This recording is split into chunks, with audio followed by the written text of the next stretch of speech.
quote, there's an actual theory of burnout, and burnout inventory that's used. The inventory actually comes from Christina Maslach, right? And here's what Christina Maslach has to say. Quote, burnout is a syndrome of emotional exhaustion. If we're talking about an ethics of care with respect to participants and their care for their loved ones, then I'm emotionally exhausted. Because, you know, I wanted to bathe mom, I can't even say mom, the image is too, I wanted to bathe my dad, and, you know, he's senile and old, and when I go to wash dad down, he's cussing me out. And I'm like, dude, I know you're senile and old and decrepit, but I'm trying to bathe you, motherfucker. Oh, jeez, you know, it's too much. I'm burnt out. He doesn't have an understanding. I know he doesn't mean it, but here it is. I got to take care of the old man before he dies, right? It's emotionally exhausting.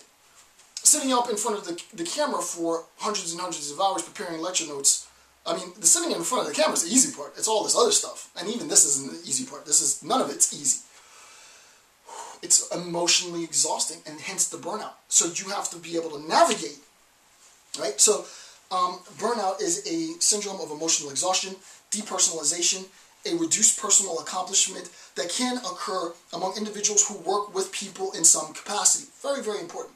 A key aspect of the burnout syndrome is increased feelings of emotional exhaustion again.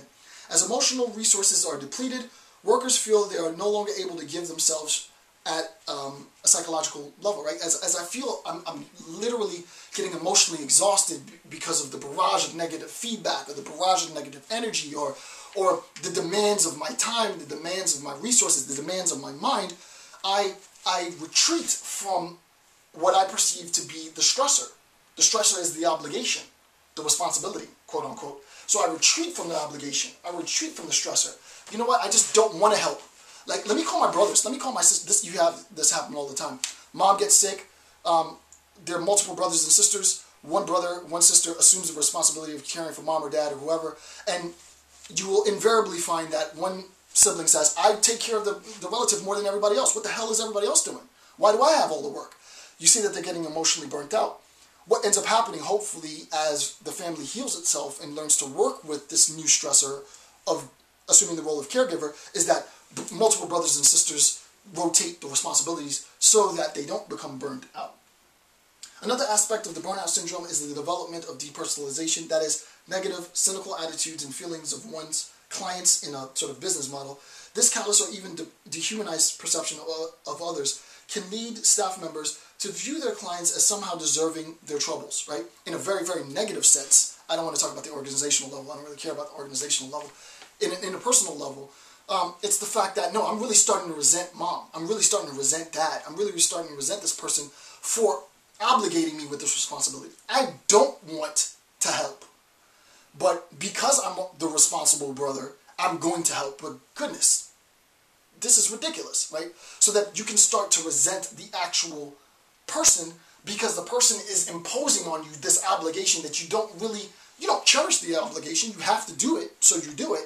But you resent the person for making you have to do it, in a sense, right? So, again, this is the stuff that you want to get at, though, right? This is the meat. This is what you want in your qualitative data, because you want the person to be able, if they have the feeling, I'm not saying put it there if they don't have it, if the person has that resentment in them, you want to get at that resentment, right?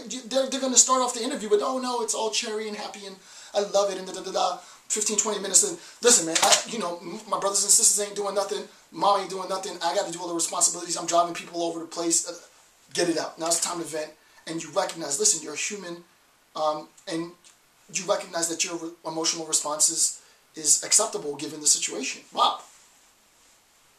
Okay. I'm not going to read all the rest of it. Move down to the last line. A third aspect of the burnout syndrome reduces personal accomplishment, refers to the tendency to evaluate oneself negatively, particularly with regards to one's work with clients, family, other, whatever. Workers may feel unhappy about themselves and dissatisfied with their accomplishments on the job. The idea is, because I'm giving so much, because, and this is one of the beautiful aspects of this facet of qualitative methods research with respect to care and ethics of care, which I just personally love, this type of stuff, is the recognition that I don't even know who I am anymore. I've become this, I mean, this is, it might be true. This is why I have gears tattooed on my arm, like permanent, right? It's like, I am my work. Like, I can't, and this is true of me, and I don't mind sharing it, but I don't know who Jason Campbell is outside of Jason J. Campbell. Jason Campbell and Jason J. Campbell and dad and husband, I am my work. I can't conceptualize a time where I'm not doing what I'm doing now, right? My identity would be shifted, right? Even if it were the case that I felt that nobody took value in what I did, I'd still be doing this. Because I don't know what else I would do with my time, right? Similarly, it might be the case that, you know, the parent who loses a spouse and can no longer care for the spouse loses himself or herself dramatically because it's like, I don't know who I am other than a caregiver. Like, I don't know what else to do. If I don't have anything to care for, if I don't have anything to nurture, then I can't exist in the world. And, you know, it's sort of cliched, but this is why you'll see, you know, mom and dad or grandma and grandpa die a year, 2 years apart from each other, because I'm not a psychologist, so I can't really say this psychologically speaking. Psychology and sort of the faux psychology, I would imagine psychologically it's just too much. And, you know, a person just gives up and starts to shut down. Obviously, there are physiological reasons for that as well. Last bit on the top of page 7, emotional exhaustion has been associated with situations where excessive stimulation and insufficient means to regulate such stimulation exists, and is linked to the physical exhaustion associated with stress. Nietzsche actually, and I've already lectured on this in my Nietzsche series, Nietzsche talks about this better than any person I think in the world. Specifically this point, is that if you are not prepared emotionally for the responsibility of assuming care, then it's going to deplete you much more readily than someone who is emotionally prepared. In your interview with participants of any type of qualitative methods research, participatory action, ethnographic, what have you, you have to, as researcher, prepare yourself for what you're about to engage in. You might hear stories that you never thought you'd hear. It might get really, really dark. You might become emotionally attached and not wanted to become emotionally attached for whatever reasons with the participant. But you have to, at every second of the interview, assess. I mean, it's crazy the amount of assessment that happens. You're assessing the story, you're assessing the narrative, you're trying to elicit some response that's going to reinforce or challenge your main assumptions, and you're also assessing yourself in the interview.